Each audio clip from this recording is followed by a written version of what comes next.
The Mafia boss had one rule: no families in his mansion. But when the maid's baby signed a word only his inner circle knew, everything changed. Now, he'd burn his empire to the ground before letting anyone touch them. The chandelier cast long shadows across the mahogany table. 22 empty chairs. One occupied. Leonardo Russo cut his steak with surgical precision, the knife gliding through meat without a sound he could hear. The silence didn't bother him anymore. It had been his companion for 8 years, ever since the car bomb that should have killed him only stole half of who he was. He chewed slowly, eyes scanning the dining hall with the same methodical attention he gave to everything. The ornate mirror on the far wall. The slight tremor in the curtain from the heating vent. The way the wine caught the light at exactly 7:47 p.m., same as every night. Control. Routine. Predictability. These were the pillars that kept a deaf man alive in a world built on whispered threats and midnight phone calls. His phone buzzed against the table. A text from his head of security.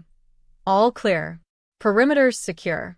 Leonardo set down his fork and reached for his wine when movement in his peripheral vision made him pause. The service door had opened. He turned his head sharply. Sophia, the new maid, stood frozen in the doorway, her face pale. She was late. Dinner service ended at 7:30. It was now 7:48.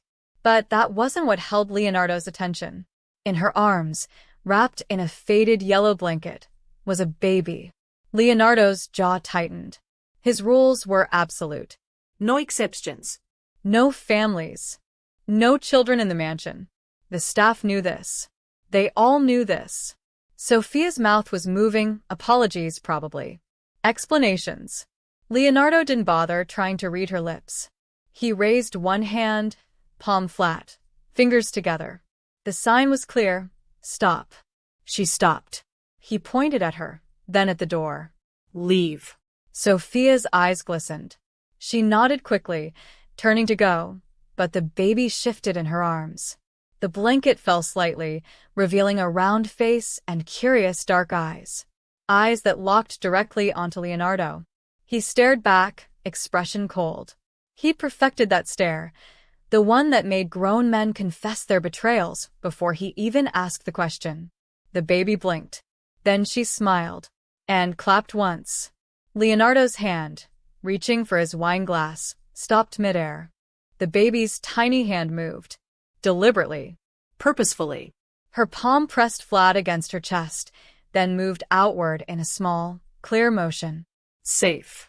The exact sign Leonardo used with his inner circle.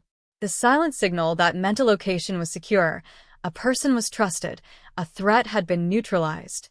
The wine glass slipped from his fingers. It shattered against the marble floor, red liquid spreading like blood across white stone. Leonardo didn't notice. He was standing now, his chair scraping back, his eyes locked on the child. Sophia was crying, backing away, pulling her daughter close.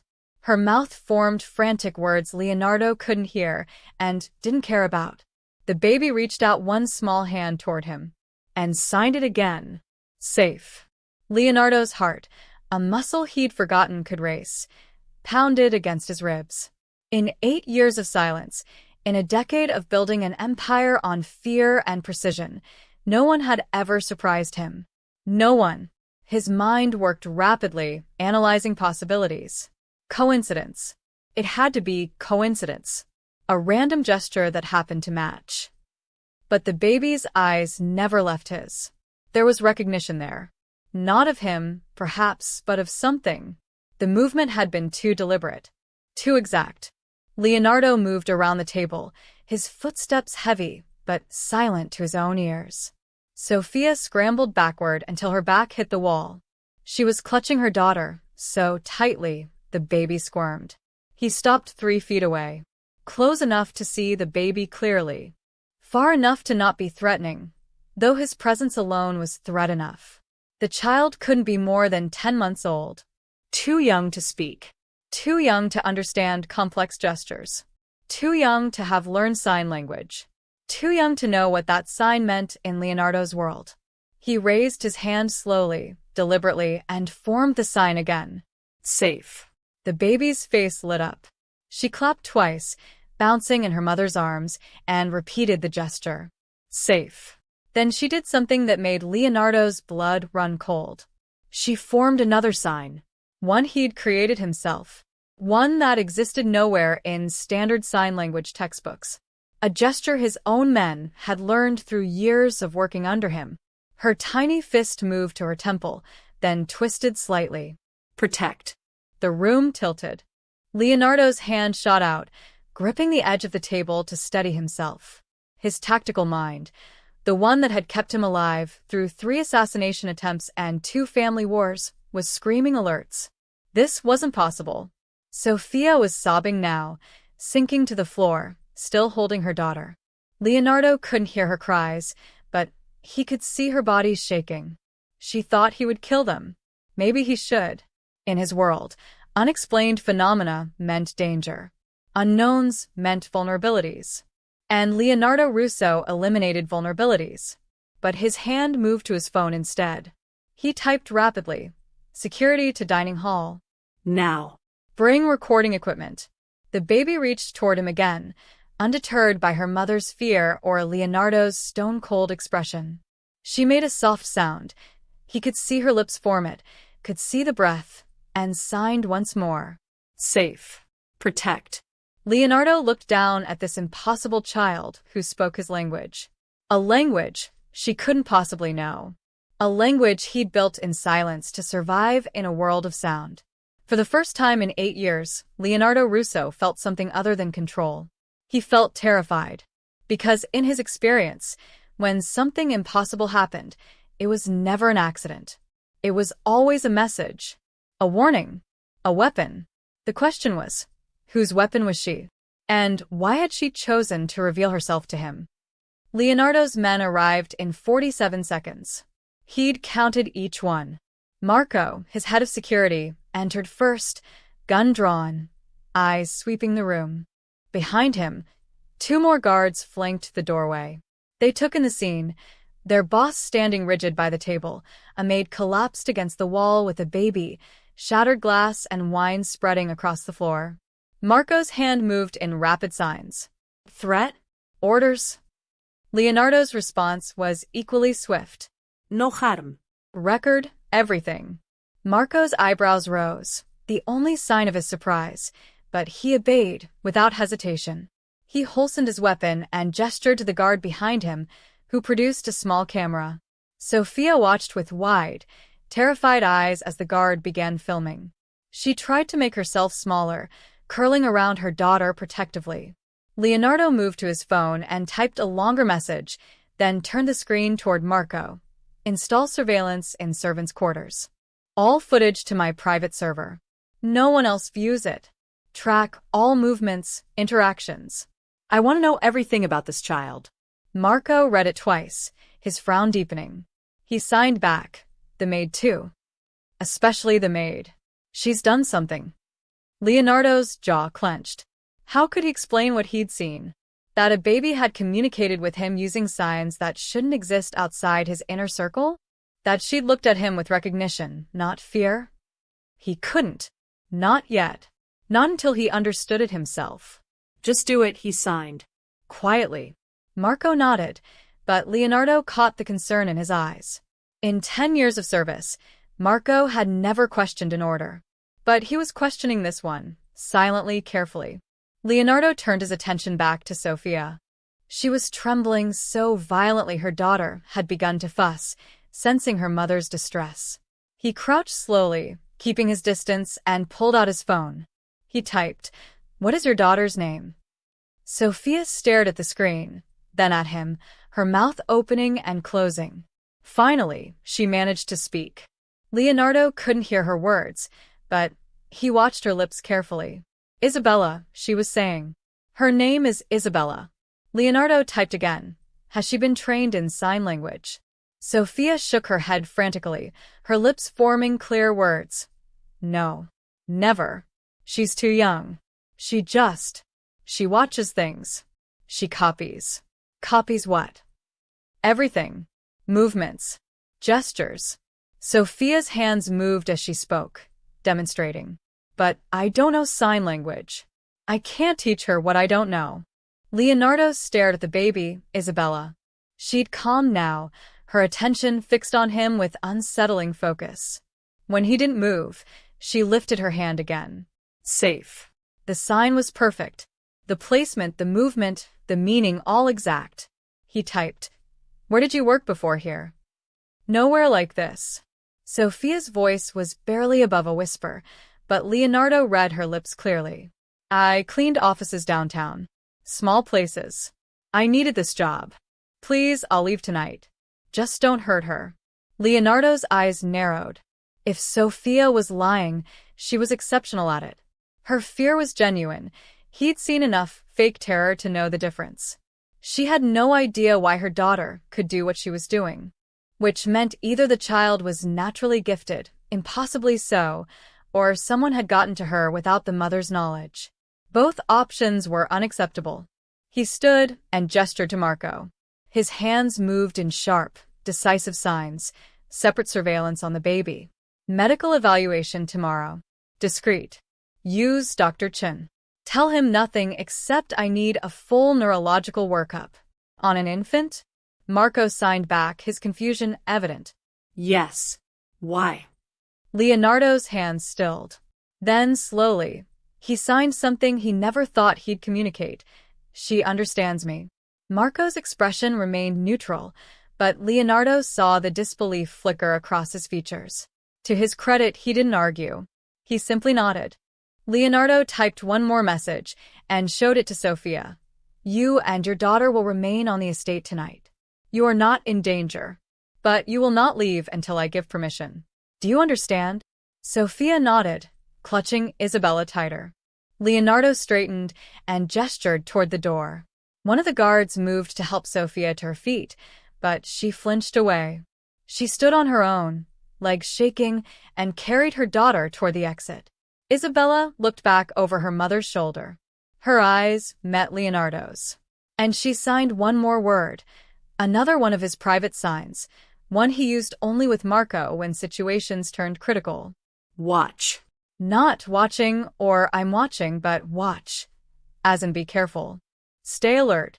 It was a warning. Leonardo's hand moved to his chest, pressing against the place where his heart hammered. Isabella smiled, as if satisfied, then nestled against her mother's shoulder. They disappeared through the doorway. The dining hall fell silent, or perhaps it had always been silent, and Leonardo was only now noticing the weight of it. Marco approached, signing. What did she do? Leonardo looked at his most trusted man, the one who'd saved his life twice and never asked for anything in return. He signed back. She told me to be careful. Marco's face paled, because they both knew what that meant. Somehow, impossibly, a 10-month-old baby had just demonstrated tactical awareness. She hadn't just mimicked signs. She'd used them contextually, appropriately. She'd communicated. Leonardo walked to the window, looking out at the dark grounds of his estate. Somewhere in the servants' quarters, that child was being put to bed. And tomorrow, he would begin finding answers.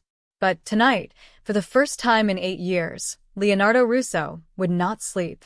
Because the most dangerous weapon wasn't a gun or a bomb. It was the one you never saw coming. Sophia didn't sleep. She sat on the narrow bed in her assigned room, Isabella finally asleep in her arms, and watched the door. Every shadow that passed in the hallway made her heart jump. Every distant sound, footsteps, doors closing, the old building settling, convinced her they were coming. She'd heard the stories. Everyone had. Leonardo Russo didn't forgive mistakes. He didn't show mercy. Men who crossed him disappeared. Families who betrayed him were erased. And she, stupid, desperate, foolish, had brought her daughter into his private space. Into his world. Sophia looked down at Isabella's peaceful face, tears sliding silently down her cheeks. How could she have been so careless? The regular babysitter had canceled last minute, and Sophia couldn't afford to miss a shift. Not with rent overdue and formula costs climbing. She thought she could sneak Isabella into the kitchen, keep her quiet, finish the work quickly. She'd thought wrong. But what terrified Sophia most wasn't that she'd broken the rules. It was what had happened after. Isabella's hands. Those gestures. Sophia had seen Mr. Russo's face change, watched the color drain from it, watched his carefully controlled expression crack. She'd seen fear in his eyes. And if Leonardo Russo was afraid of her daughter, then Isabella was in more danger than Sophia could comprehend. A soft knock made Sophia gasp. She clutched Isabella tighter, backing against the headboard. The door opened slowly. A woman entered, older, gray hair pulled back severely, wearing a housekeeper's uniform. Sophia recognized her as Mrs. Chun, the head of household staff. Mrs. Chen's expression was unreadable. She closed the door behind her and approached with measured steps. "You've made things complicated," she said quietly, her voice carrying the weight of experience. "For yourself and your child." I'm sorry, Sophia whispered.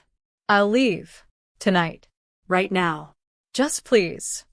"You can't leave." Mrs. Chen sat in the room's only chair, her movements deliberate. "Mr. Russo's orders.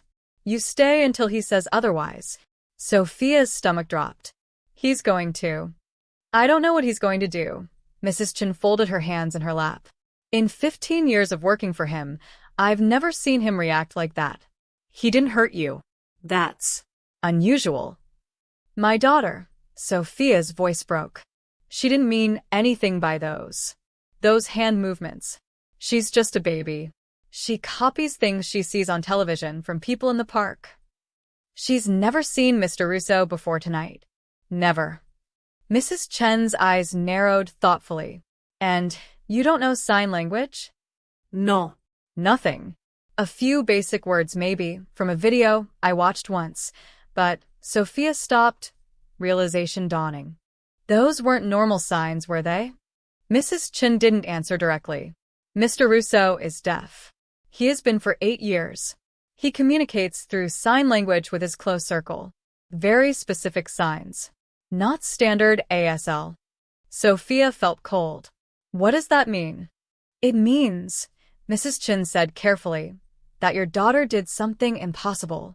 And Mr. Russo doesn't believe in impossibilities. He believes in threats." "She's 10 months old." "I know." Mrs. Chen's expression softened slightly. "Which is why you're still alive. He's trying to understand before he acts. That's the only reason you have time." "Time for what?" "To figure out how your daughter knows things she shouldn't. To convince him she's not a weapon someone planted." Mrs. Chen leaned forward. "Because that's what he thinks, Sophia. He thinks someone trained your baby to infiltrate his home." Sophia's laugh came out broken, hysterical. "That's insane. She's a baby. She can barely walk. She can't even talk yet. How would anyone?" "I'm telling you what he's thinking. Not what's rational." Mrs. Chen stood. "There will be a doctor tomorrow. Let him examine Isabella. Don't resist. Don't run. And for God's sake, don't let her make those hand gestures again. I can't control what she does. She's 10 months old." Mrs. Chen moved to the door, then paused. "I had a daughter once. Long time ago. Different life." Her voice softened with memory. "The things we do to protect them. There's no limit, is there?" Sophia nodded, unable to speak. "Then protect her by cooperating. Mr. Russo is dangerous, but he's not cruel without reason. If he finds no threat, he may let you go." Mrs. Chen's hand rested on the doorknob. "But Sophia? Don't lie to him. About anything. He'll know." The door closed softly. Sophia sat in the darkness, holding her sleeping daughter. Through the thin walls, she could hear muffled sounds, other staff members settling in for the night, water running through old pipes, the distant hum of security systems. And something else. A faint electronic whir. Sophia's eyes adjusted to the darkness, scanning the room. There, in the corner near the ceiling, a tiny red light, barely visible. A camera. They were watching. Right now. Watching her hold her daughter. Watching Isabella sleep. Sophia's arms tightened protectively around her baby. Isabella stirred but didn't wake, her tiny hand curling against Sophia's chest. Against her heart. In the morning, men would come. A doctor would examine her daughter, searching for explanations Sophia couldn't provide. And somewhere in this massive, silent house, Leonardo Russo would be watching every moment, looking for proof that they were dangerous. But the only danger here was him. And Sophia had nowhere to run. Isabella's hand moved in her sleep, a small gesture, innocent and unconscious.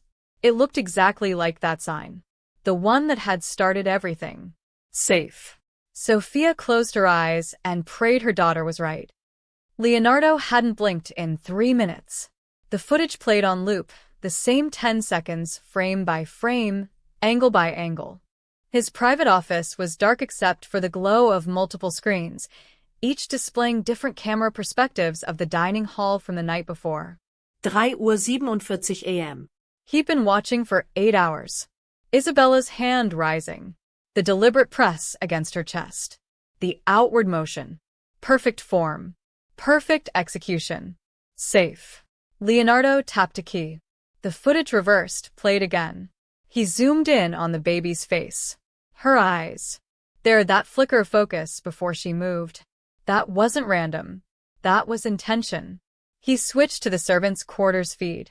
Sophia was asleep now, finally, her daughter curled against her. The camera's night vision painted them in shades of gray and green. Peaceful. Innocent. Leonardo's jaw clenched. Nothing was innocent in his world. His phone vibrated.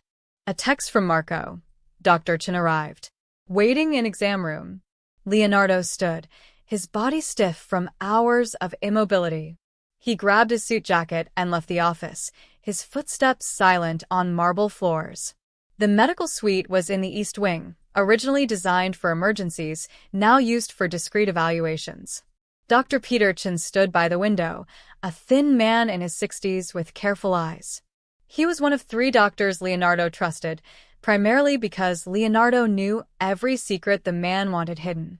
Dr. Chen turned when Leonardo entered. He signed a greeting, "Good morning." Leonardo's response was curt, "The child. What can you tell me?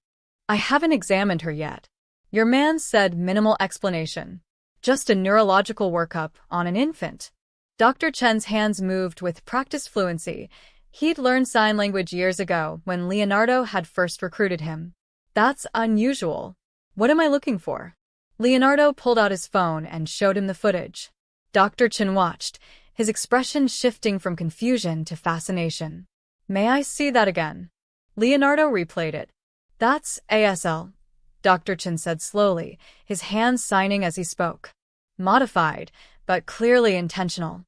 How old? 10 months. Impossible. The motor control alone. Infants that age barely have the dexterity for precise hand gestures.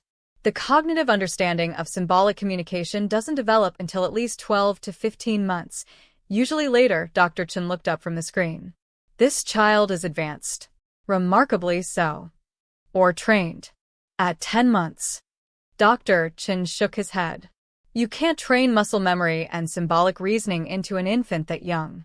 The neurological pathways haven't developed. Then explain what I saw. Dr. Chen watched the footage a 3rd time. There are documented cases of exceptional development. Outliers. Children who walk at 7 months, speak in sentences at 18 months. But this, he paused. This suggests something else. What? Pattern recognition. Not mimicry. Actual recognition. Dr. Chen's hands moved thoughtfully as he signed. Some children, particularly those exposed to complex visual stimuli early, develop enhanced ability to read and replicate physical patterns.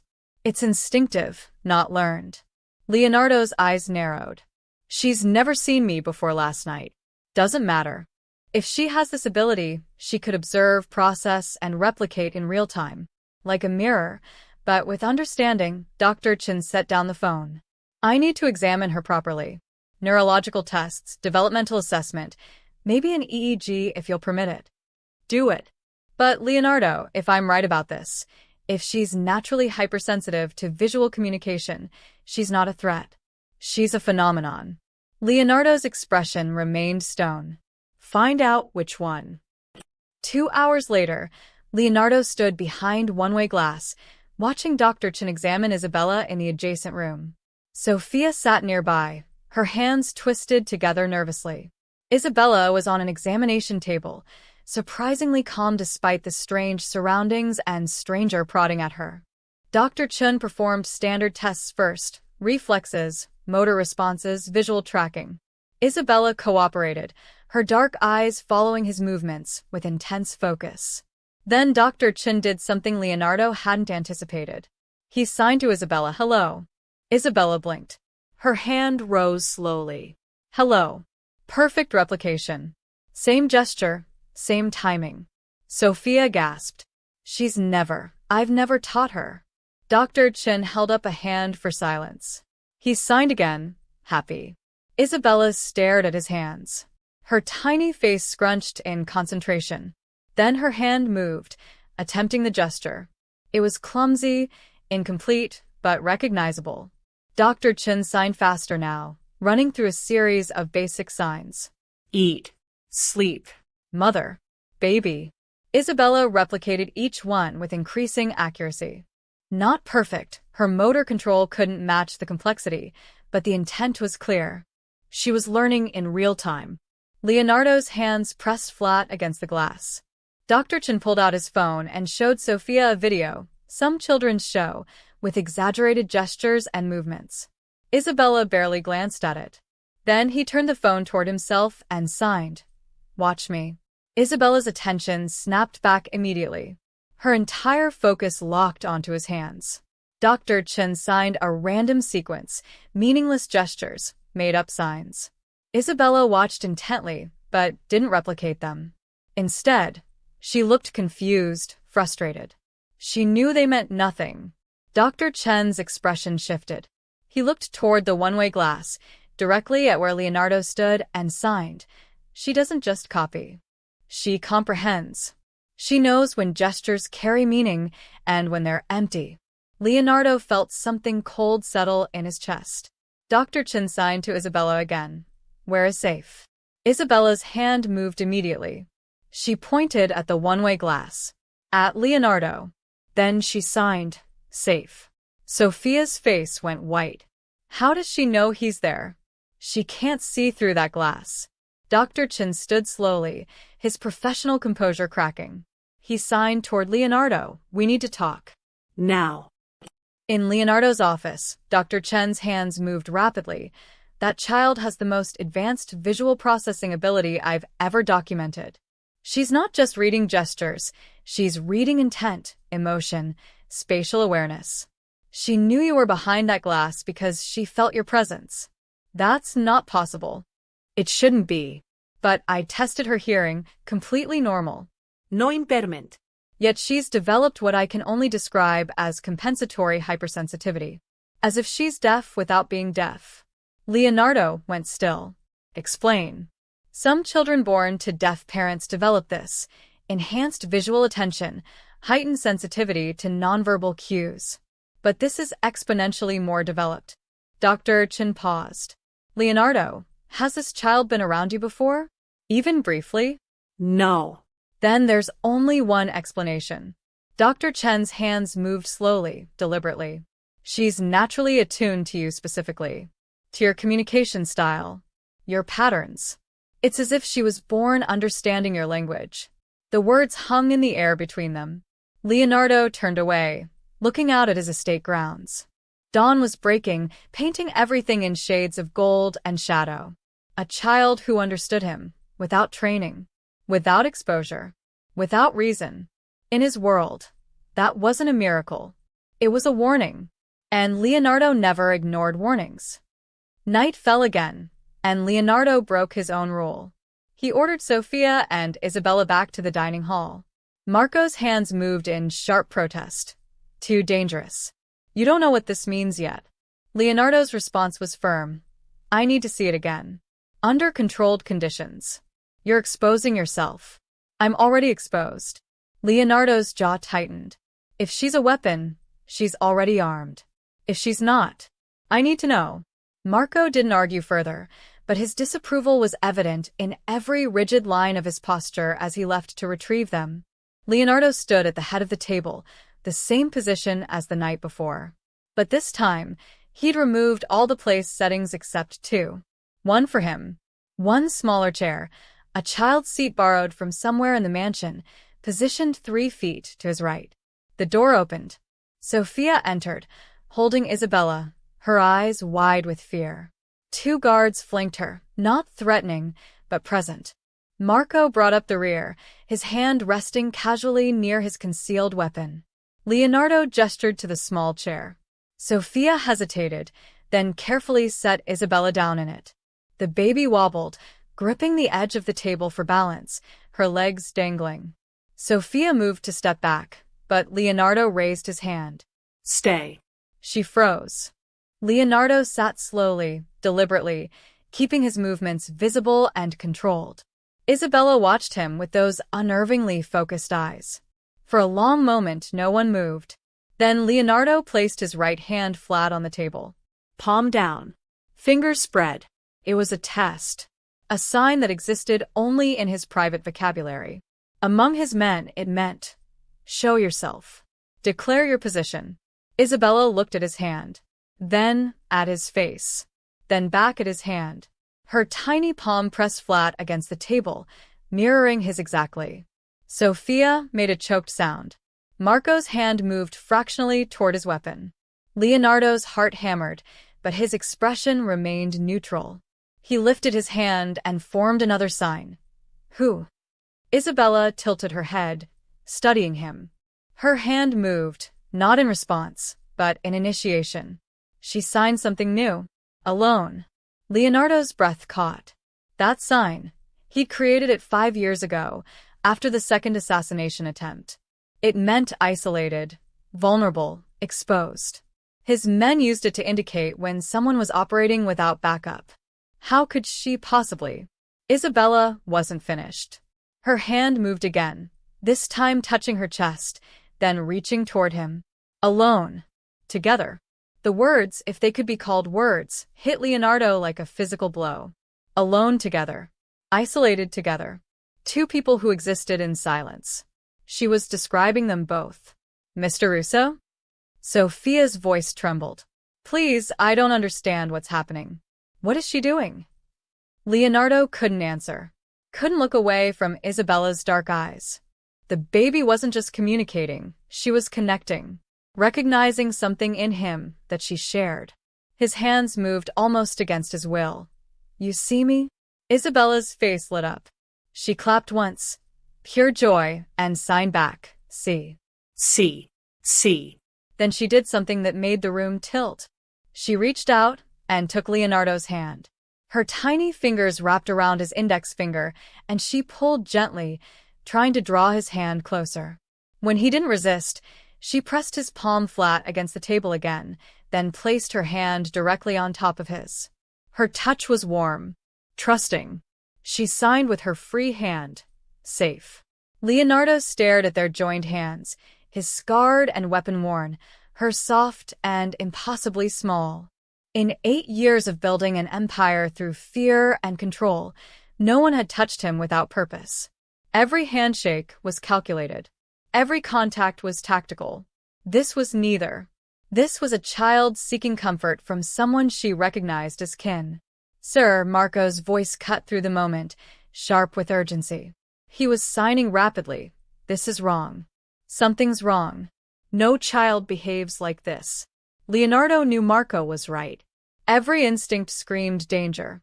This was manipulation, had to be manipulation. Someone had engineered this, planned it, sent this child as a Trojan horse into his fortress. But when he looked at Isabella's face, at the genuine happiness there, the uncomplicated trust, he couldn't find the deception. Sophia was crying silently, her hand pressed to her mouth, watching her daughter hold hands with the most dangerous man in the city. Isabella leaned forward, her balance precarious on the tall chair. Leonardo's free hand moved instinctively to steady her, catching her before she could tip. She looked up at him, smiled, and signed one more phrase. Protect. Together. The sign was crude, her motor control imperfect, but the meaning was crystalline. She wasn't asking him to protect her. She was offering to protect him. Or perhaps recognizing that they would protect each other. A partnership signed in silence between a mafia boss and a baby. Leonardo felt something crack inside him, a wall he'd built brick by brick after the bombing, after the silence, after realizing he would always be alone in crowds, isolated by the barrier of deafness. This child had walked through that wall like it didn't exist. He pulled his hand back slowly. Isabella let him go without protest, but her eyes followed his movement, attentive and aware.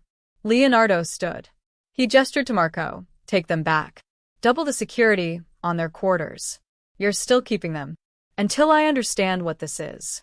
Leonardo's hands moved with finality. No one touches them. No one questions them without my permission. Marco nodded, but his expression remained troubled. As Sophia lifted Isabella from the chair, the baby looked back at Leonardo over her mother's shoulder. She waved, a simple, childish gesture. Then signed, tomorrow. Not a question. A statement. A promise that she would see him again. Leonardo didn't respond. Couldn't respond. He watched them leave, the door closing with a soft click he couldn't hear but could feel in the change of air pressure. Marco approached, signing carefully. What are you going to do? Leonardo stared at his hand, the one Isabella had held. He could still feel the ghost of her warmth. I don't know, he signed back. For the first time in a decade, Leonardo Russo had no plan. No strategy. No calculated next move. He had only questions. And a growing certainty that this child was going to change everything. The black sedan appeared at 11:23 a.m. Leonardo was in his office reviewing shipping manifests when Marco burst through the door, signing frantically. Unknown vehicle at the east gate. No appointment.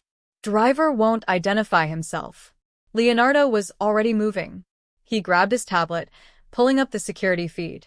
The camera showed a sleek black car idling 20 feet from the gate. Tinted windows. No plates visible from this angle. License? Leonardo signed. Covered in mud. Deliberately. Marco's expression was grim. They want us to know they're hiding their identity. Leonardo zoomed in on the driver's window. It lowered slowly, and a man's face appeared, mid-40s, scarred jaw, cold eyes. Leonardo recognized him immediately. Victor Castellano's driver. The Castellano family controlled the port district. They'd maintained an uneasy truce with Leonardo's organization for 3 years, neither side willing to risk open war. But Victor Castellano was ambitious. Hungry. And now his driver was at Leonardo's gate. What does he want? Marco signed. Leonardo typed on his tablet, sending a message to the gate guards. Search the vehicle. If clean, escort the driver to the south entrance. Alone. Marco's eyes widened. You're meeting with him. He came here for a reason. I need to know what it is. Could be a distraction. While we focus on him. Already thought of that. Leonardo typed another message. Full perimeter alert. Double guards on the servants' quarters. Marco understood immediately. You think they know about the child? Leonardo nodded once, his expression dark. The driver was clean, no weapons, no wires.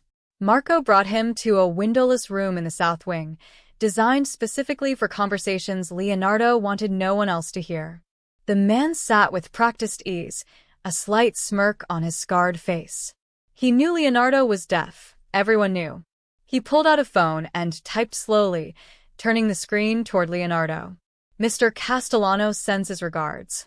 He's heard interesting rumors about your household. Leonardo's eyes narrowed. He took the phone and typed. What rumors? That you've taken in a guest. A woman and her child. That you've shown them. Unusual attention.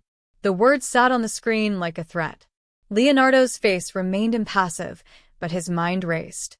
3 days. The baby had been here 3 days, and already word had spread. That meant someone inside had talked. Or someone outside had been watching very carefully. He typed, Mr. Castellano is mistaken. I hire staff. Nothing unusual about that.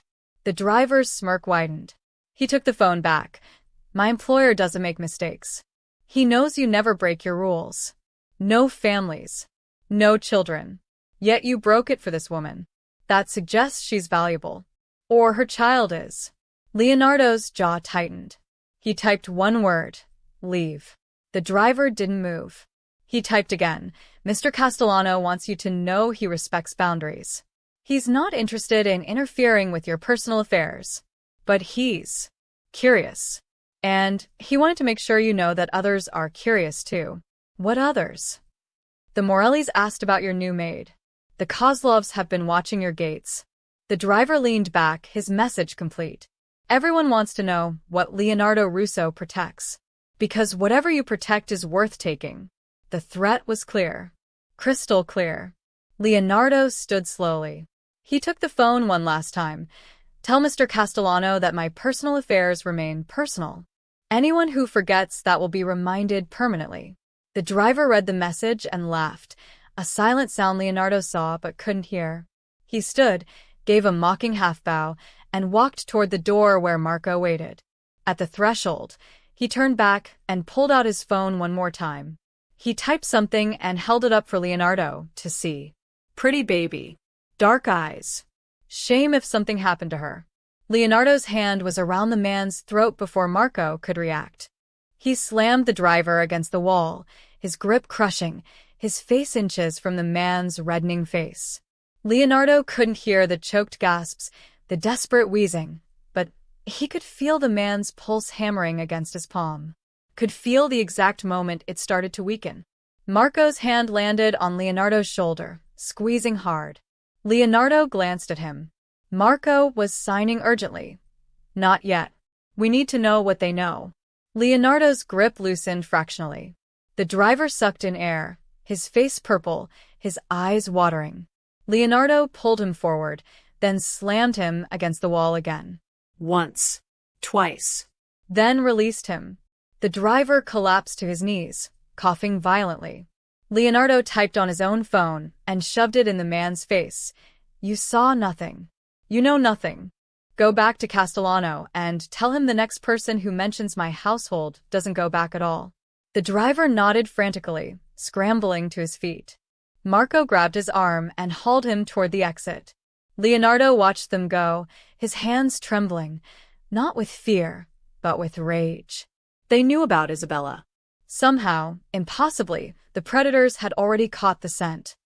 Marco returned 10 minutes later, signing rapidly. He's gone. I put trackers on his car. 3 different ones. Good. Leonardo was already typing orders on his tablet. Move Sophia and Isabella. Now. Not the servants' quarters, somewhere secure. Where? Leonardo paused, thinking through the options. The mansion had safe rooms, reinforced chambers designed to withstand attacks. But those were defensive positions. Traps, essentially. He needed offense. The city's safe house he signed finally. The one on Morrison Street. Marco's eyebrows rose. That's your personal. I know what it is. If you put them there, you're claiming ownership. Everyone will know they're under your direct protection. They already know. Leonardo's hands moved sharply. Castellano didn't come here to ask questions. He came to see if I'd flinch. To measure my investment. And did you? Leonardo remembered Isabella's hand in his. Her sign, safe. Protect. Together. Yes, he signed. I did. Marco studied him for a long moment. You're making them a target. They already are, Leonardo said aloud, his voice rough from disuse. Now I'm making myself one too. Marco nodded slowly. I'll prepare the transport. 1 hour. Leonardo watched him leave, then turned to the window. Outside, the estate looked peaceful. Gardeners trimmed hedges. Guards patrolled in practiced rotations. Everything normal. But Leonardo had survived this long by seeing beneath surfaces. And beneath this calm was a gathering storm. The families were circling. They'd smelled vulnerability. The one thing Leonardo couldn't afford to show. And somehow, a 10-month-old baby had become the crack in his armor. He pulled out his phone and looked at the frozen security footage. Isabella reaching for his hand, her face bright with trust. Protect. Together. Leonardo's reflection stared back at him from the darkened screen.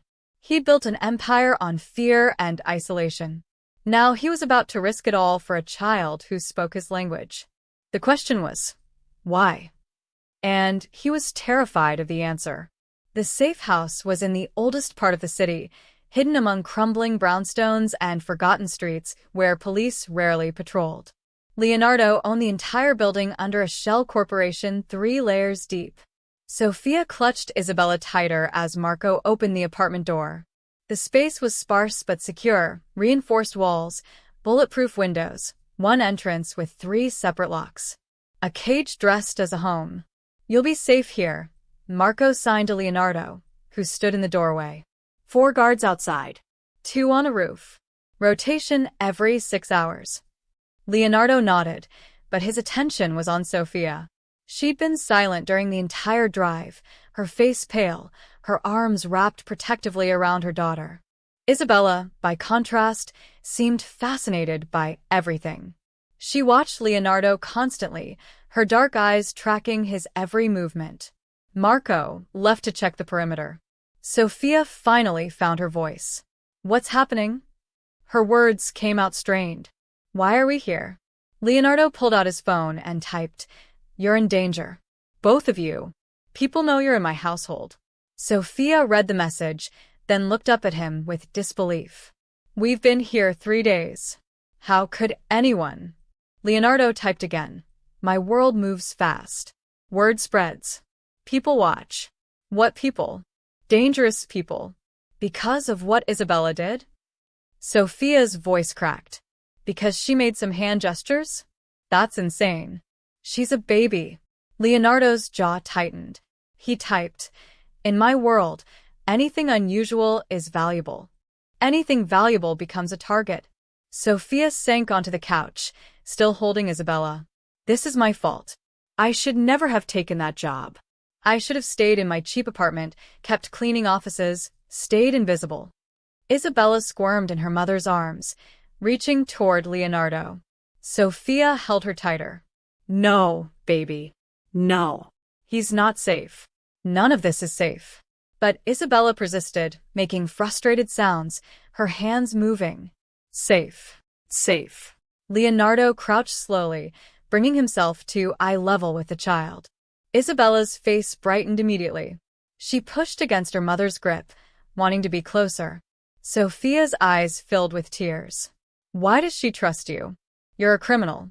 You hurt people. She stopped, her voice breaking. "Why does my daughter see something in you that I can't?" Leonardo had no answer. He stood and typed, "Stay here. Don't leave. Don't contact anyone. I'll send supplies." "For how long?" "Until it's safe. And if it's never safe." Leonardo's fingers hovered over the phone screen. Then he typed something he'd never written to anyone. "Then I'll make it safe." The drive back to the mansion took 20 minutes. Marco sat in the passenger seat, signing periodically to update Leonardo on security measures. But Leonardo barely noticed. His mind was elsewhere, cataloging threats, analyzing vulnerabilities, calculating odds. 3 families knew about Isabella. Maybe more. In his world, information moved like wildfire. By tomorrow, every major player would have heard the rumors. Leonardo Russo, the untouchable, had shown weakness. Had protected something. And predators always attacked weakness. His phone buzzed. A text from Marco's lieutenant. Movement at the south perimeter. Unidentified vehicle circling the block. Leonardo's hands moved. Description? Marco relayed the question through his phone. The response came quickly. Gray van. No Platz. Tinted windows. Third pass in 10 minutes. Intercept, Leonardo signed. "I want the driver alive." Marco made the call. They were still 5 minutes from the mansion when the next update arrived. Van fled. High speed. Lost them at the interstate. Leonardo slammed his fist against the car door. Marco didn't comment, just kept driving. They were testing him. Probing his defenses. Seeing how he'd react. When they reached the mansion, Leonardo went straight to his office. He pulled up the security network, every camera, every angle, every guard position displayed across multiple screens. Then he opened his private files. The ones even Marco, didn't know about.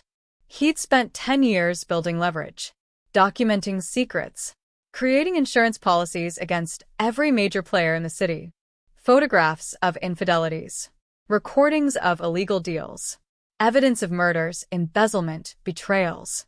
He'd never needed to use most of it. The threat of exposure was usually enough.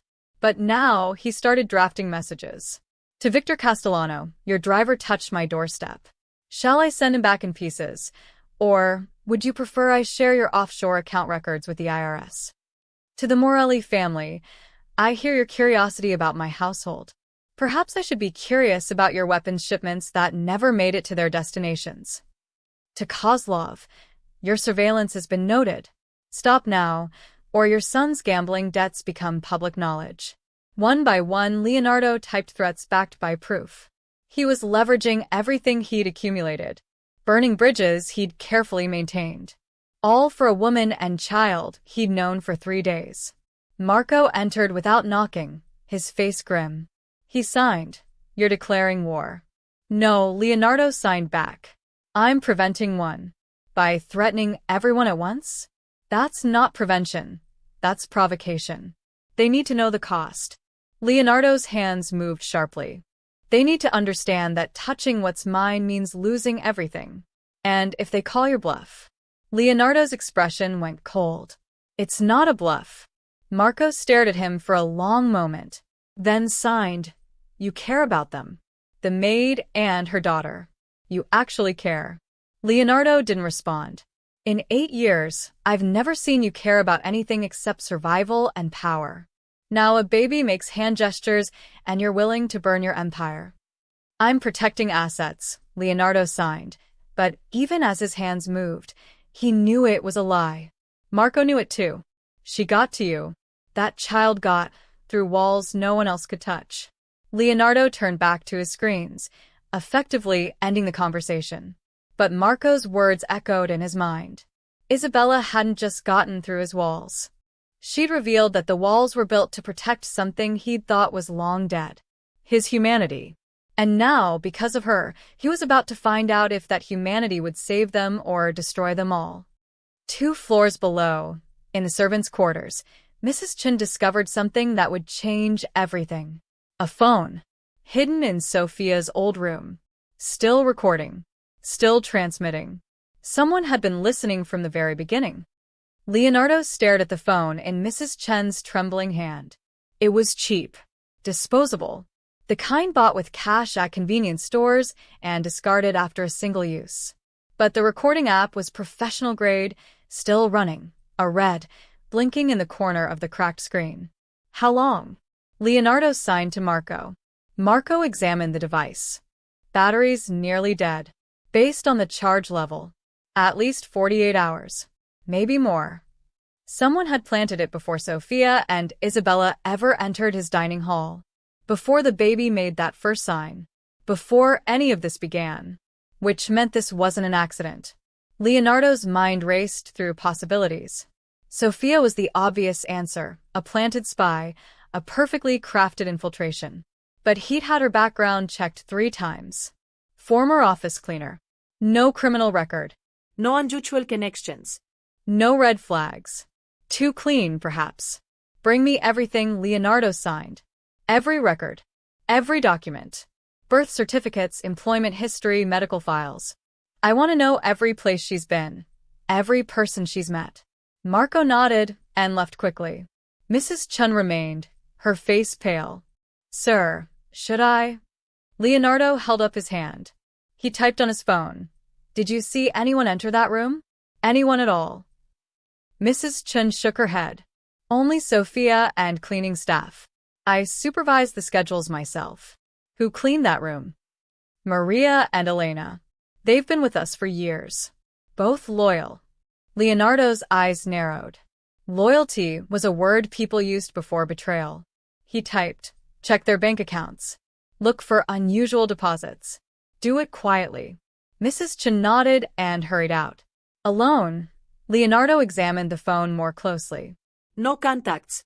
No call history. Just the recording app, still transmitting to an encrypted server somewhere. Whoever planted this was careful. Professional.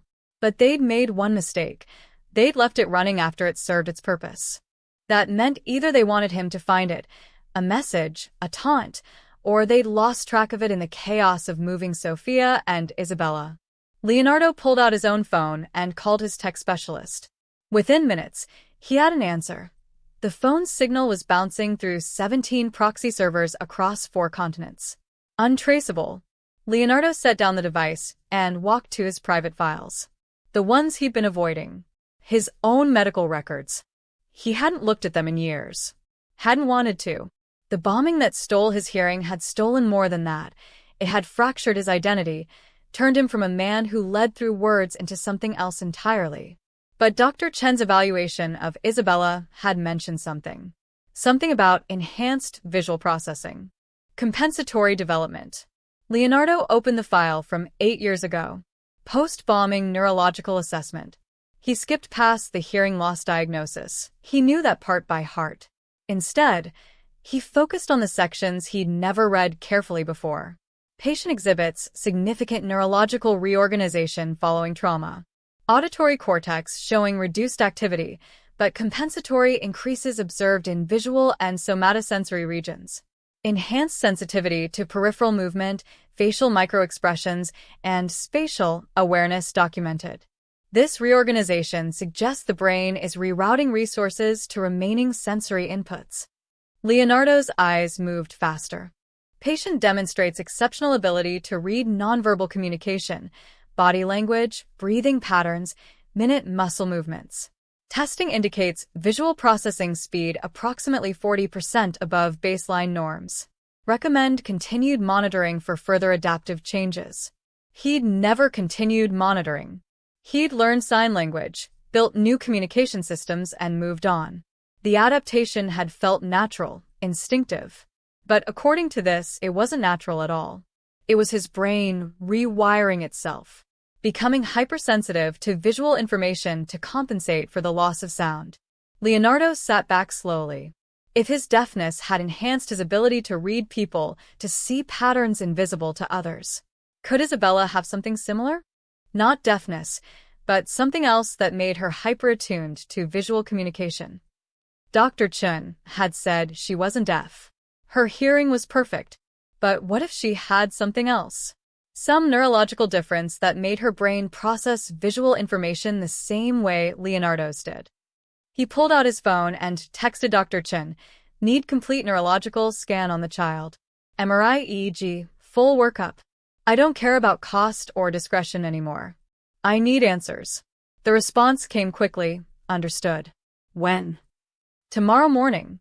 The safe house has a medical room. Set it up there. This will require specialized equipment.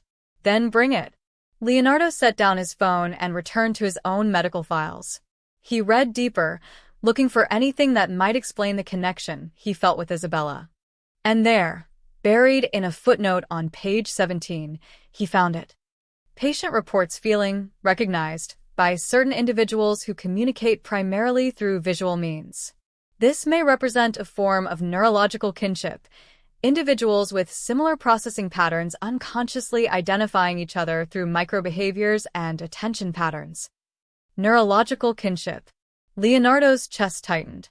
Isabella hadn't learned his signs. She hadn't been trained to recognize him. She'd simply seen someone whose brain worked like hers. Someone who existed in the same silent, hypervisual world.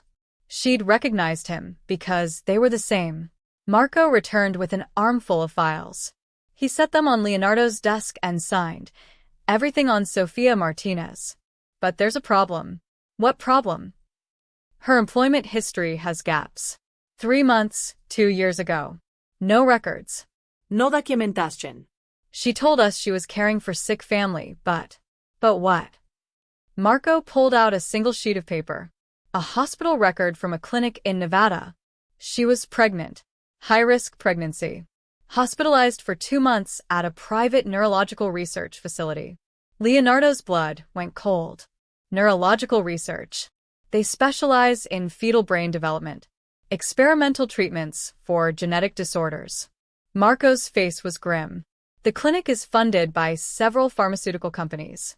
but buried in the paperwork. One investor stands out. He pulled out another document. A name Leonardo recognized immediately. Víctor Castellano. The same Victor Castellano whose driver had threatened Isabella yesterday. The same Victor Castellano who'd sent men to circle the safe house. Leonardo's hands moved slowly. He knew about Isabella before she was born. Marco Nadid. The question is, did he create her, or is he trying to steal her? Leonardo stood, his mind assembling pieces of a puzzle he hadn't known existed. A pregnant woman sent to a specialized facility. A baby born with exceptional neurological development. A bugged phone. A carefully orchestrated introduction. Sophia had walked into his mansion 3 days ago, but this had started 2 years earlier. Isabella wasn't a coincidence. She was a project. And Leonardo had no idea if Sophia was a victim or an architect. His phone buzzed. A text from the security team at the safe house. Motion detected on the roof. 2 targets. Armed. Leonardo's world narrowed to a single point of absolute clarity. They were coming for Isabella. And he was 5 miles away. He grabbed his jacket and ran. Leonardo's car hit 90 on the empty industrial roads.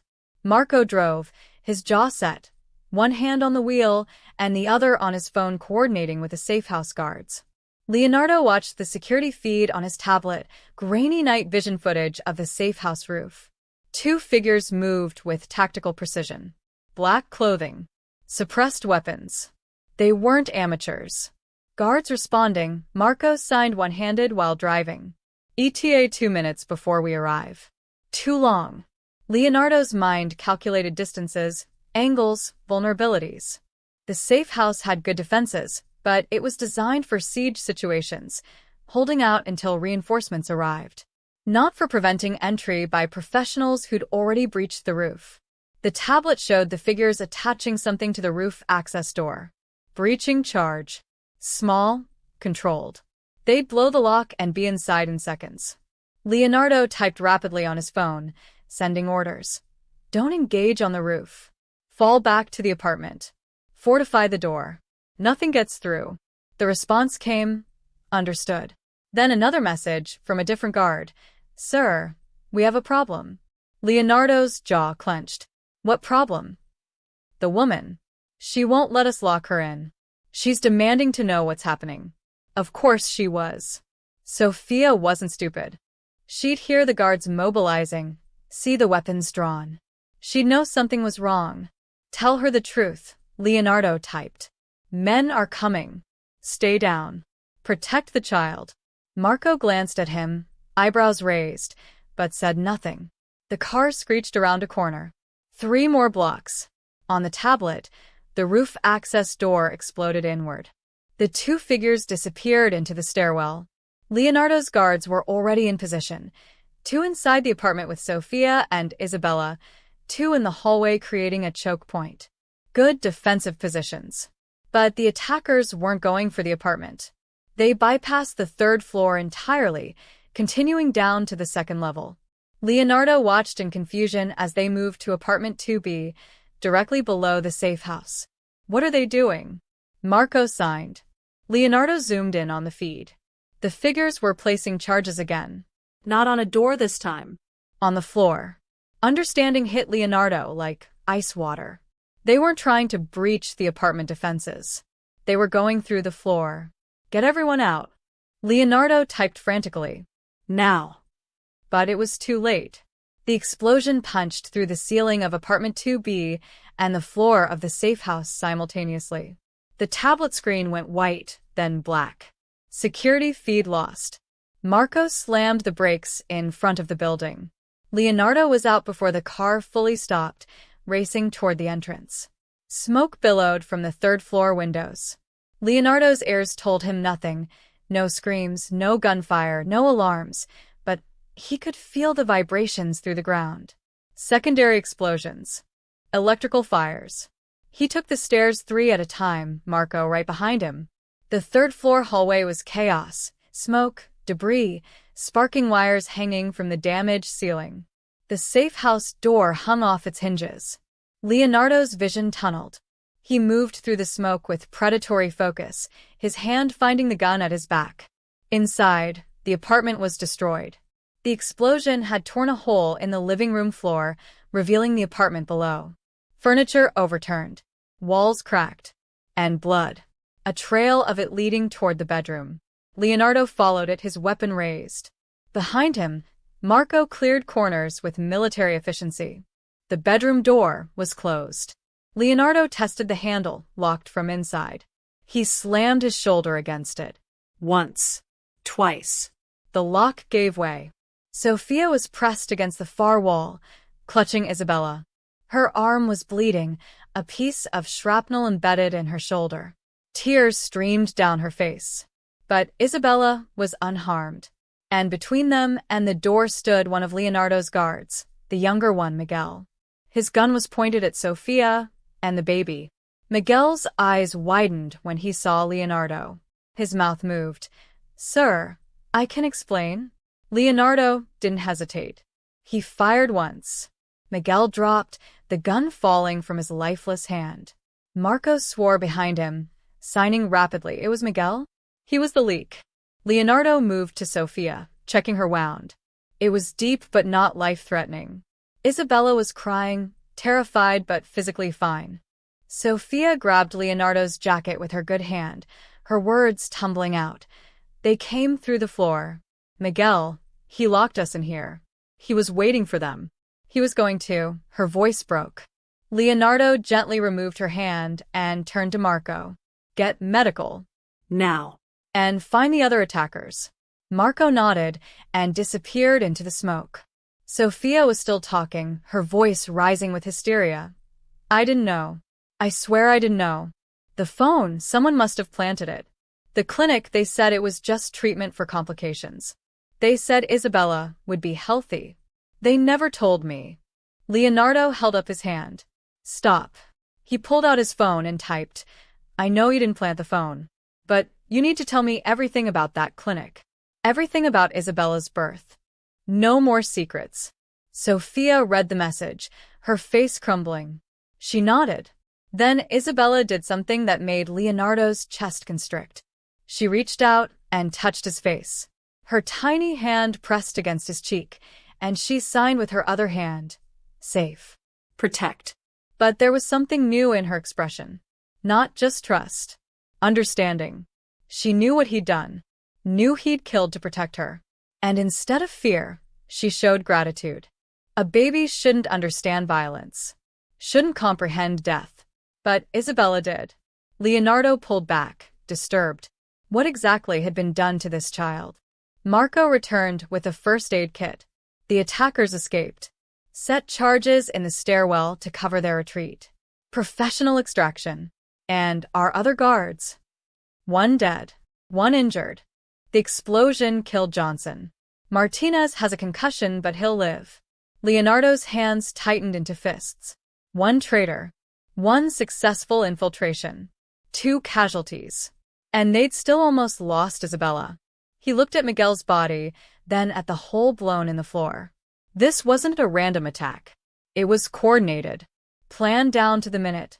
Someone had known exactly where Isabella would be. Had placed a traitor inside Leonardo's inner circle. Had engineered everything perfectly. And they'd still failed, but only barely. Which meant they'd try again. Leonardo made a decision. He typed on his phone and showed it to Marco. "We're leaving the city. Tonight. All of us." "Where?" Leonardo paused, then typed a location he'd hoped never to use. His final contingency. The place he'd prepared for the day everything fell apart. The coast. The private property. No one knows about it except you and me. Marco's eyes widened. That's your escape plan. If you use it, you can never come back to this life. Leonardo looked at Isabella, still clutched in her mother's arms. Still signing safe with unwavering trust. He typed, "I know." This child had walked into his life 3 days ago. And now, because of her, he was walking away from everything he'd built. The empire. The power. The control. All of it. For a baby who spoke his language in a world of silence. Marco stared at him for a long moment, then nodded. I'll arrange transport. 1 hour. Leonardo turned back to Sophia. Her eyes met his, filled with terror and confusion and desperate hope. He typed one more message, "Trust me." She read it, then looked at her daughter, at Isabella, who was signing protect over and over, as if she knew what was coming. "I don't have a choice, do I?" Sophia whispered. Leonardo didn't need to answer. They both knew the truth. The moment Isabella had recognized him, their fates had become intertwined. Now they would survive together. Or die together. The coastal house appeared through morning fog like a ghost. It sat alone on a cliff overlooking the Pacific, miles from the nearest town. No neighbors. No witnesses. Just wind, waves, and isolation. Leonardo had bought it 6 years ago under a name that didn't exist, through a company that couldn't be traced. It was his final card. The place he'd run if everything collapsed. He'd never imagined bringing anyone here. Marco pulled a car up to the weathered gate. The property looked abandoned, exactly as intended. Overgrown grass, peeling paint, broken shutters. But beneath the decay was steel, reinforced walls, bulletproof windows, a safe room that could survive anything short of a missile strike. Sophia stirred in the back seat, Isabella asleep in her arms. She'd been silent for the entire 4-hour drive, her wounded shoulder bandaged, her eyes hollow with shock. Leonardo opened her door. She flinched, then caught herself, shame crossing her face. He typed on his phone, "You're safe now." Inside. She looked at the dilapidated house, doubt clear in her expression. But she climbed out, cradling Isabella carefully. Marco moved ahead, checking the perimeter while Leonardo unlocked the front door. The interior was sparse but functional, furniture under dust covers, kitchen stocked with non-perishables, generator humming in the basement. A cage built for one that now held 3. Sophia sank onto the covered couch, exhaustion overwhelming her adrenaline. Isabella woke, blinking in the gray morning light filtering through dirty windows. Her eyes found Leonardo immediately. She smiled. After everything, the explosion, the blood, the chaos, this child smiled at him like he was safety incarnate. Leonardo felt something twist in his chest. Marco appeared from clearing the rooms, signing, "Secure. No signs of tampering. We're alone. Set up surveillance on the access road. If anyone comes within 5 miles, I want to know." "Already done." Marco hesitated. "What now?" Leonardo looked at Sophia, at Isabella, at the bare room that would be their prison and sanctuary. "Now we wait," he signed. "And we get answers." An hour later, Sophia sat at the kitchen table while Leonardo treated her shoulder properly. His hands were surprisingly gentle, though his face remained impassive. Isabella played on a blanket nearby, watched by Marco. She was arranging small blocks, knocking them down, rebuilding. Normal baby behavior. Except she kept signing. Build. Break. Build. Over and over, with perfect form. Marco's eyes kept drifting to her, his expression troubled. Sophia winced as Leonardo applied antiseptic. "I need to tell you everything," she said quietly. "About the clinic. About Isabella. About what they did." Leonardo pulled out his phone, ready to type, but Sophia shook her head. "I know you can't hear me, but I need to say it anyway. I need someone to know." Her voice cracked.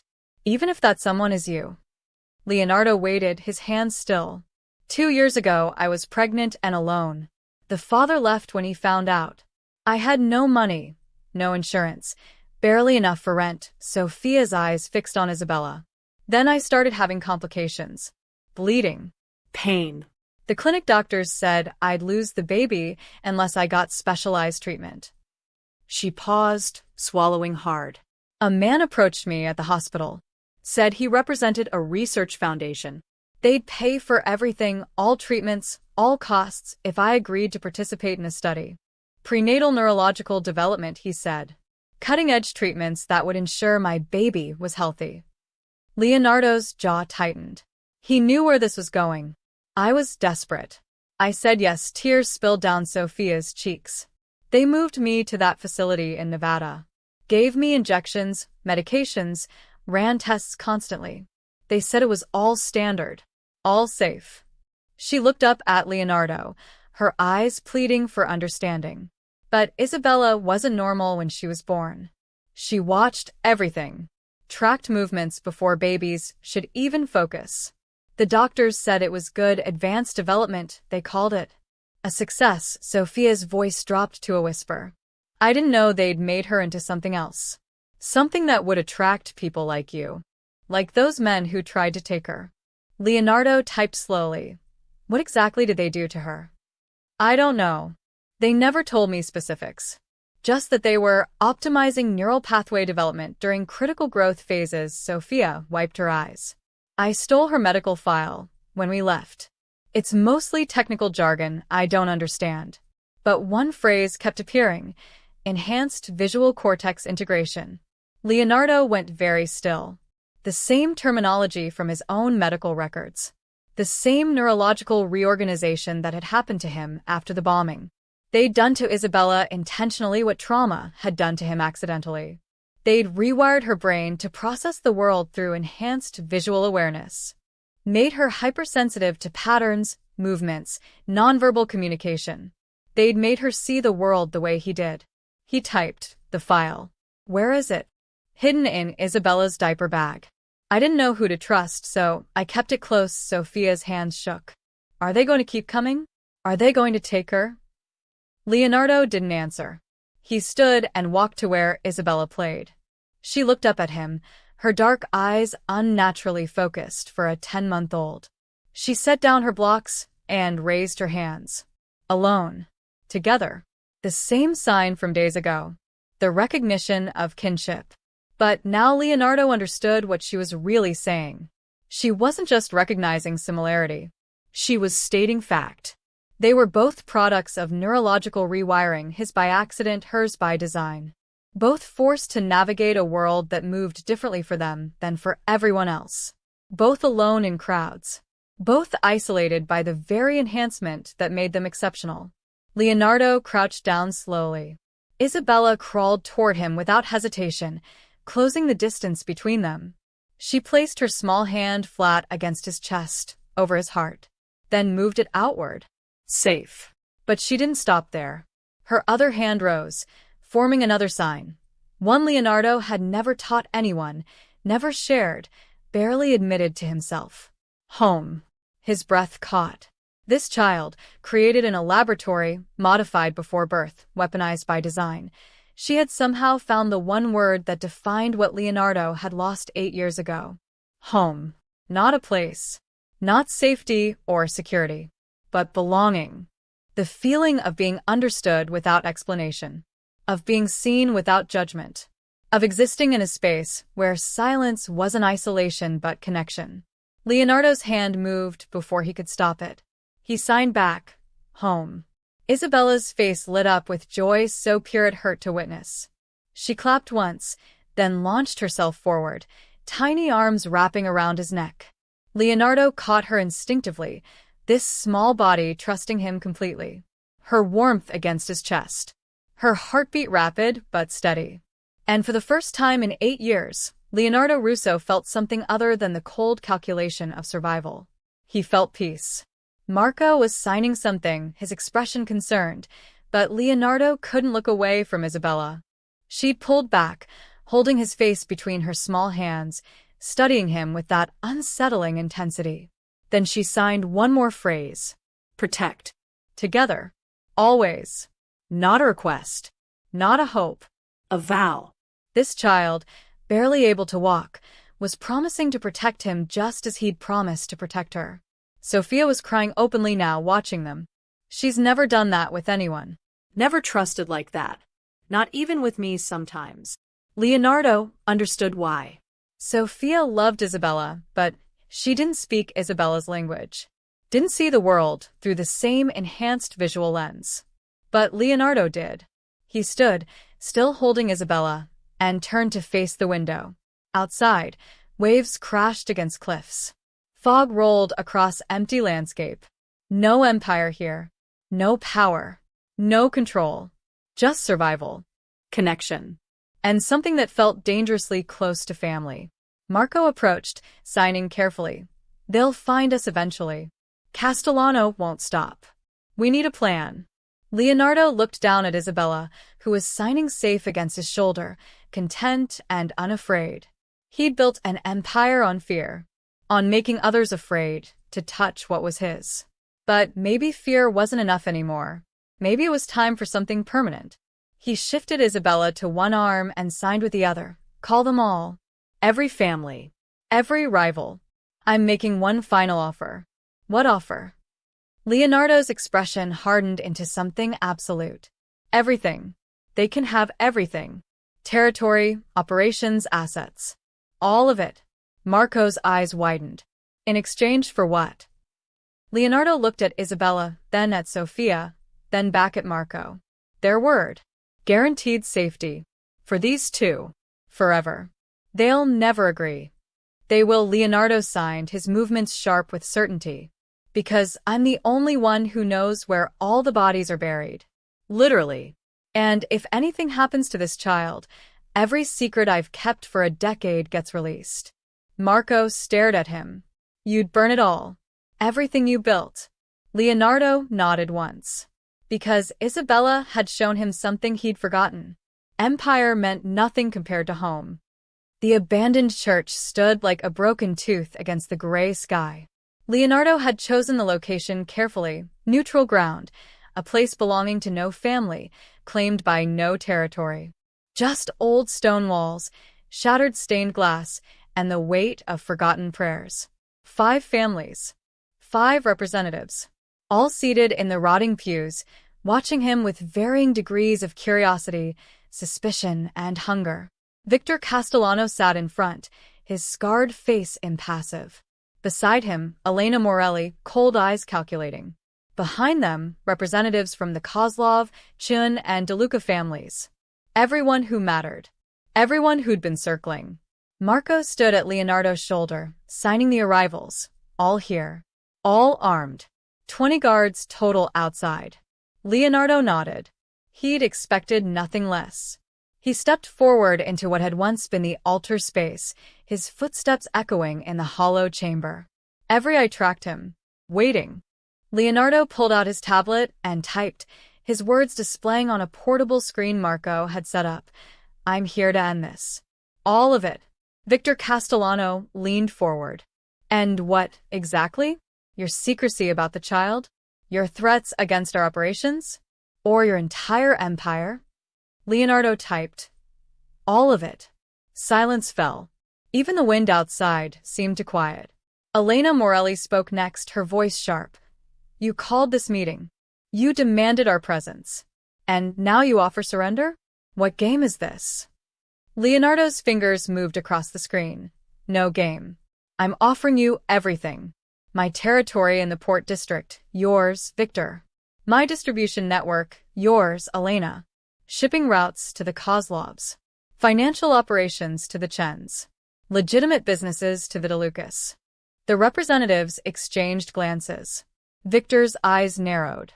In exchange for what? He asked, though Leonardo could see he already knew. Guaranteed safety. For Sofia Martinez and her daughter Isabella. Complete immunity. No retaliation, no pursuit, no interest. Ever. Victor laughed, a harsh, disbelieving sound. You'd give up a 10-year empire for a maid and her baby? What makes them so valuable? Leonardo paused, then typed. That's not your concern. It absolutely is our concern, Elena snapped. You don't walk away from this life because of sentiment. That child has value. Special abilities. We've all heard the rumors. We all know what Castellano's clinic created. Leonardo's hands stilled. He turned slowly to Victor. Victor's expression didn't change, but something flickered in his eyes. Confirmation. Leonardo typed. You funded her creation. I funded research, Victor said carefully. Neurological enhancement. The potential for creating individuals with exceptional visual processing, pattern recognition, tactical awareness. Useful traits. You experimented on pregnant women. I invested in medical advancement. What the doctors did was their choice. Victor leaned back. But yes, Isabella was the success story, the proof of concept.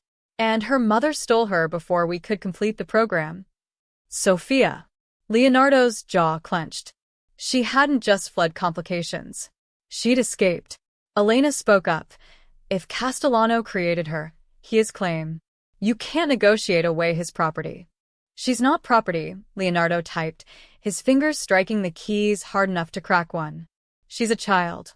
She's an asset, Victor corrected. One I've invested considerably in.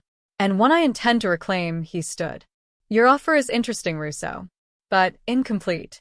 You want us to walk away from something valuable. What prevents us from simply taking everything, your territory and the child? Leonardo had expected this. He pulled out his phone and sent a command. Every representative's phone buzzed simultaneously. They looked down at screens displaying files, photographs, documents, recordings. Years of accumulated leverage. Victor's offshore accounts. Elena's arrangement with federal prosecutors. Kozlov's weapons trafficking routes. Chen's money laundering operations. DeLuca's connection to 3 unsolved murders.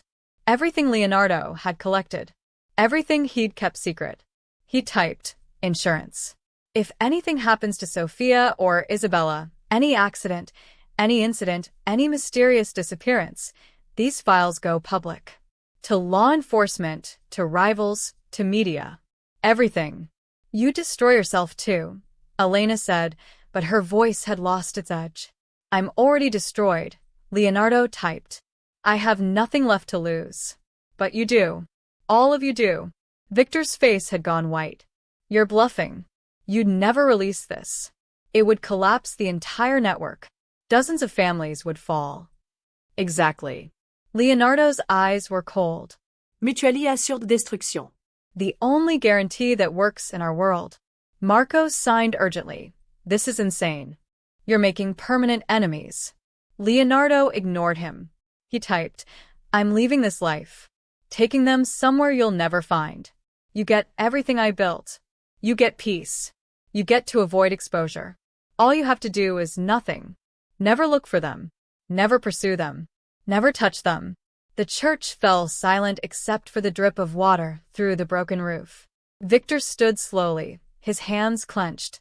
You're willing to burn everything for a child you've known for days. Leonardo didn't need to type an answer. His expression said it all. Because yes. Yes, he was. Isabella had done what no enemy could. She'd shown him there was something more important than power. More permanent than control. Connection. Understanding. Home. Victor looked at the others. Some silent conversation passed between them. Years of alliances, rivalries, calculations. Finally, Victor turned back to Leonardo. You're asking for an oath. In our world, that means something. Leonardo nodded. And if we refuse? If we decide the child is worth more than your secrets? Leonardo typed one word. War. Not a threat. A promise. He'd burn the entire criminal network to ash before letting them touch Isabella. Victor must have seen it in his eyes. The absolute certainty. The willingness to destroy everything. You've changed, Victor said quietly. The Leonardo Russo I knew would never sacrifice power for sentiment. Leonardo typed. That Leonardo Russo died 3 days ago. Another long silence. Then, impossibly, Victor extended his hand. You have my word. The child and her mother are untouchable. Any violation means your files go public, and we all fall. Mutually assured destruction, as you said. One by one, the others stood. Elena. Kozlov's man. Chen's representative. DeLuca's lieutenant. One by one, they gave their word. Not because they wanted to, but because Leonardo had made it cost more to refuse than to accept. Marco's hands moved in disbelief. They agreed. They actually agreed. Leonardo didn't feel victorious. He felt empty. He just traded an empire for 2 lives. And somehow, it felt like the first intelligent decision he'd made in a decade. As the families filed out, Victor paused at the door. You'll disappear? Leonardo nodded. And if the child becomes a problem later? If she draws attention, creates exposure? Leonardo's eyes hardened. He typed one final message. Then you'll remember why you feared me. Victor held his gaze, then smiled, a cold, humorless expression. Worth it. She was always meant to be extraordinary. He left. Marco approached, signing slowly. It's done. You're really walking away. Yes. To what? To playing father to someone else's child. Leonardo looked at his hands, scarred, weapon-worn, stained with years of violence. Then he thought of Isabella's small hand in his. Her sign, home. He signed back to Marco. To something better. 3 months later, the countryside house looked different. The overgrown garden had been tamed into neat rows of vegetables. Fresh paint covered the weathered walls. New curtains hung in windows that had been replaced, cleaned, opened to let in light. It looked like a home. Leonardo stood at the kitchen counter, chopping vegetables for dinner. The knife moved with the same precision he'd once used for darker purposes, but now it was for something simple. Something normal. Sophia entered, carrying a basket of laundry. She'd filled out in the past months, the hollow fear in her cheeks replaced with color, with health. Her shoulder had healed, leaving only a faint scar. She paused, watching him cook. You don't have to do this, you know. I can. Leonardo held up his hand gently. He pulled out his phone. I want to. Besides, you did the morning work. They'd fallen into routines. Shared responsibilities. A life built on cooperation rather than hierarchy. It was strange. Uncomfortable sometimes. But it was real. Sophia smiled, something she did more often now. Isabella's almost asleep. She kept signing outside, over and over. I think she wants to play in the garden tomorrow. Leonardo nodded, returning to his cutting. Through the window, he could see the ocean in the distance, waves catching the golden light of late afternoon. No guards. No cameras. No security feeds. Marco checked in weekly, reporting that the families had kept their word. No movement. No surveillance. The files remained sealed, the threat still potent. Leonardo had vanished from his old world completely, and discovered he didn't miss it. Footsteps, small, unsteady, approached from the hallway. Leonardo turned. Isabella stood in the doorway, rubbing her eyes. She'd grown in 3 months. Could walk steadily now. Could pick up objects with increasing dexterity. And her signing had become extraordinary. She saw Leonardo and her face lit up. She toddled forward, arms outstretched. Leonardo wiped his hands and crouched, catching her as she reached him. She wrapped her arms around his neck, her favorite greeting, then pulled back to sign. Hungry. Eat. Family. That last word, family, was new. She'd started using it 2 weeks ago. Not for Sophia alone, but for the 3 of them together. Leonardo's chest tightened the way it always did when she signed it. He nodded and signed back. Soon. Dinner almost ready. Isabella clapped, then signed. Help. She wanted to help cook. Leonardo glanced at Sophia, who shrugged with an amused smile. He lifted Isabella to sit on the counter beside the cutting board, carefully positioning her away from the knife. He handed her a wooden spoon and an empty bowl. She stirred nothing with intense concentration, mimicking his movements. Her tongue poked out slightly, her focus face. Sophia laughed softly. She copies everything you do, walks like you, sits like you, even frowns like you when she's thinking. Leonardo hadn't noticed, but watching Isabella now, he saw it. The way she held herself with careful stillness, the way her eyes tracked everything around her with hyper-aware attention. She'd bonded to him completely. Imprinted almost. Sophia moved closer, her voice gentle. I know you didn't ask for this. For us. For any of it. Leonardo set down his knife and pulled out his phone. Neither did you. No, Sophia agreed. But I'm grateful it happened. That we ended up here. With you, she paused. I know what you were. What you did. The things you're trying to forget. Leonardo's jaw tightened. He'd never discussed his past with her in detail. Never explained the empire he'd abandoned. I don't care about that, Sophia continued. I care about who you are now. Who you're choosing to be. She gestured to Isabella, happily stirring her empty bowl. She sees something in you. Something good. And I'm starting to see it too. Leonardo didn't know how to respond. He'd spent a decade building walls, and these two had dismantled them in weeks. Isabella tugged his sleeve, demanding attention. She signed, "Story?" After dinner. It was their routine now. After dinner, Leonardo would sit with Isabella and teach her new signs. Not his tactical language, he'd stopped using those, but real ASL. Beautiful, expressive, complete. He was teaching her to communicate with the world, not just with him. Yes, he signed. Story after dinner. Isabella beamed and returned to her stirring with renewed vigor. Dinner was simple. Roasted chicken, vegetables, bread Sophia had baked that morning. They ate at a small table. Nothing like the massive dining hall where this had all begun. Isabella sat in her high chair between them, signing constantly, asking questions, making observations. Her vocabulary grew daily. Bird outside, she signed, pointing at the window. Sky blue, she added. Tomorrow play. Leonardo answered each sign patiently. Sophia watched them, this conversation in silence, and smiled. After dinner, Leonardo carried Isabella to the living room. She was getting heavier, growing so fast. He settled into the worn armchair, and she curled against his chest, her favorite position for story time. He began signing a story, one he'd learned as a child, before the bombing, before the silence. A fairy tale about a king who'd lost his voice and learned to speak through actions instead of words. Isabella watched his hands with rapt attention, occasionally signing questions. King sad. Yes. At first. But then happy. Yes. He found new ways to speak. New people who understood him. Isabella nodded seriously, as if this made perfect sense. Then she placed her hand over Leonardo's heart, the way she often did. Safe, she signed. Leonardo's hands stilled. 3 months, and she still signed that word to him daily. A constant affirmation. But this time, she added something new. Home. Always. Not just home now. But always.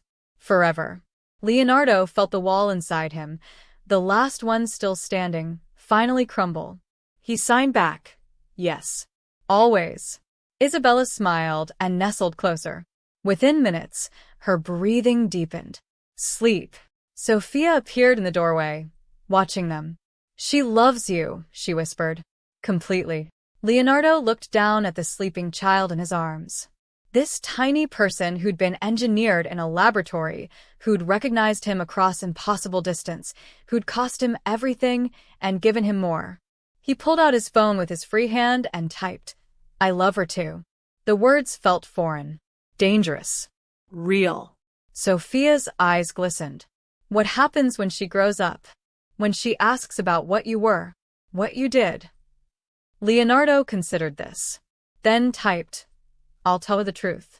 That I was lost. And she found me. And if she asks why you gave up everything for her." Leonardo looked at Isabella's peaceful face, her small hand still resting against his chest. He typed slowly. "Because some things are more valuable than empires. Some connections are worth more than power. And some promises, even silent ones, are forever." Sophia wiped her eyes and moved to sit beside them. She rested her head on Leonardo's shoulder, a gesture that had become natural over the weeks. 3 people who'd found each other through impossible circumstances. 3 people who'd been alone in different ways. Now a family. Outside, the sun set over the ocean, painting the sky in shades of gold and purple. Inside, in a small house far from the world Leonardo had ruled, silence wasn't isolation anymore. It was peace. Isabella stirred in her sleep, her hand moving in an unconscious sign. Safe. Protect. Home. Leonardo's hand covered hers gently, his own silent promise repeating in his mind. Always. Together. Forever. The Mafia boss who dined alone had found something no empire could give him. He'd found belonging. And in the language of silence they shared, that was everything.